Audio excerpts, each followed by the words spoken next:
video, Team Sky going full gas. It was brutal. Some of the comment section I said you couldn't keep up with the pro riders that went full gas. Well, I'm pretty sure this video, what you're going to see now, it looks full gas. It was full gas, and I was hanging on, had my tongue just over my top of my wheel there. That's how hard I was trying to keep up. But very good. And Team Sky guys, quite friendly, very approachable. We're here for Touring Under 2019 anyway. Enough chit chat. Let's get to the video. Thanks for watching. And I just wanted to say, look, if you don't watch any of the video, watch this. Look at Kenny pointing out the potholes to me. I know E-grade riders don't even do that. This is a World Tour rider pointing out potholes to the weekend warrior behind him. So that's class right there. That's class right there. That's the caring for riders behind you. That's really cool. So Team Sky in Adelaide Hills, this is the last 200 for them. We were just cruising up Norton Summit, and we got a little bit lost. We all stopped for a piss at the stop. We water the plants at the bottom of Norton Summit. Just hydration. All the pro riders, they pee a lot. Every 2 or 3 hours, every hour they're peeing. And so we thought we'll go Norton Summit, but actually the guys, the other part of the team went down Gorge Road, so they turned left. So I'm like, hey, actually guys, I think they're going down.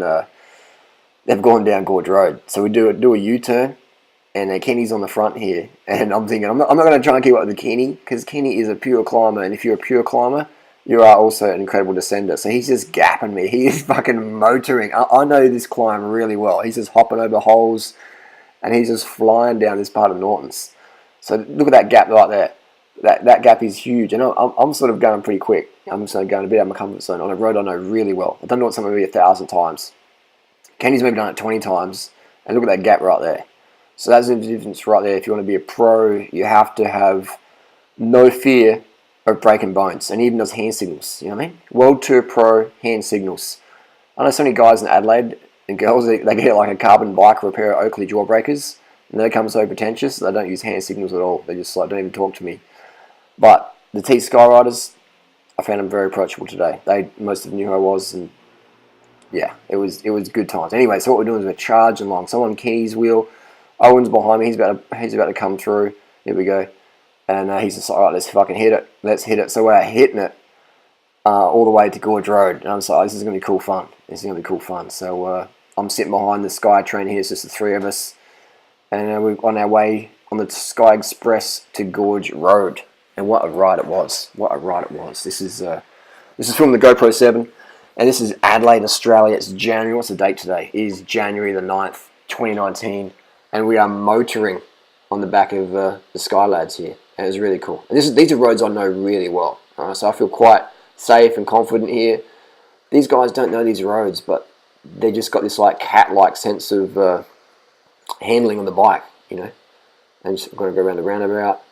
You know, a roundabout I've done so many times. And look at that sort of gap they put there, like that, you know, sort of bike length a little bit, sort of. And so we're cruising along. We're doing a lot of watts. I looked at Kenny's Garmin and I saw 500 watts, you know, 450. And this guy's only probably like 55 kilos, you know. He's a climber. This guy won the stage of the Angliru, which is probably the hardest climb in professional cycling. So we're cruising up here, up the Monacute, towards Moriata Conservation Park. This is like a slight drag of the climb. So we're just cruising up here. And I talked to the guys as well. They were very approachable. They want to answer questions I asked them. I said, I was talking to the guys about carbohydrate. And like, yeah, we all had porridge for breakfast this morning and banana bread. And they serve it up at the Hilton Hotel there every morning. We're staying in Adelaide. And so at this point now, Kenny on his power meter was about 450. I don't have a power meter on this bike today, but I was definitely it was definitely race pace. And you can see Kenny's stomach there going in and out, and you can see their posture. They really laying it down. So it felt pretty cool to be able to hang on the wheel when these guys were chasing back on. So it was very good training for me. I was definitely feeling it. It was very good stimulus. And on the downhill as well. Look at the lines they picked. They're very smooth lines next to that gutter. And just, you know, taking that sort of that line as well. Great footage here. This is I can't believe this GoPro 7 is so good. So but yeah, thanks to the Sky lads for always been accommodating over the last 8 years. I've sort of tagged along here in Adelaide, and sort of sad to see Team Sky finish up the sponsorship. Now a lot of people might go, oh, I'm happy Team Sky's gone. They just, you know, blah blah blah. I'm not. I think Team Sky was a very modern cornerstone of pro cycling. You know, it's pro cycling. Like everyone's in the same program. If we're talking about that, you know, so there's no shortcuts there. So I think it is sad that Sky is moving on, and it's going to leave a big void. You know, it's going to be a big cavity in pro cycling that they're gone. And will that gap be filled? Hopefully it will, but I don't know. Hopefully Dave Brailsford's still in the cycling, because he's turned Richie Port and Chris Froome and Geraint Thomas. He's turned Walt Poole. He's turned so many average riders, average professional riders. He turned them into fucking peloton scorchers. He turned them into like Grand Tour riders. So if Dave Brailsford's out of pro cycling, it will be bad for pro cycling. It'll be bad for pro cycling, because look what he's done. Like, he's just transformed people. Chris Froome was a Barlow World rider, come Tour de France dominator.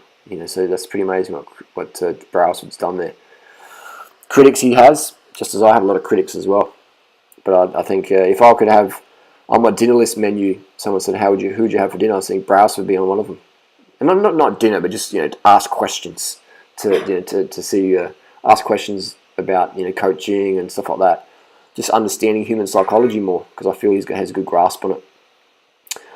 And anyway, so let's get back to the carbohydrates. So these guys, they get up about 7:30 a.m. And they have some breakfast about 8 a.m. Porridge, banana, fruit, some sugars in there, carbohydrate, soy milk. Some have dairy, most had soy milk, oat milk, rice milk. Just less chance of the bloating in the diaphragm from the dairy, the casein proteins, which can cause inflammation in your gut and make it harder to breathe. And I'll tell you what, when you're riding at 400, 450 watts or whatever we're doing right now, you want to be able to breathe easy. You want to be able to breathe easy. So yeah. Anyway, this is just a short video. If you want to see more of it, give the video a thumbs up. We've got more questions, more interviews coming. Today was a fucking good day, man. So yeah. Anyway, if you want to see more of this video, give it a thumbs up. If you don't see any more, give it a thumbs down.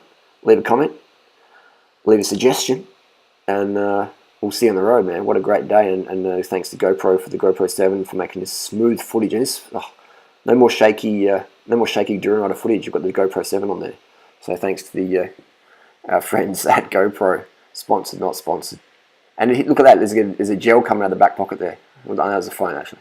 But there was gels consumed just before this, so it's quite interesting. They just had breakfast and still having more sugars.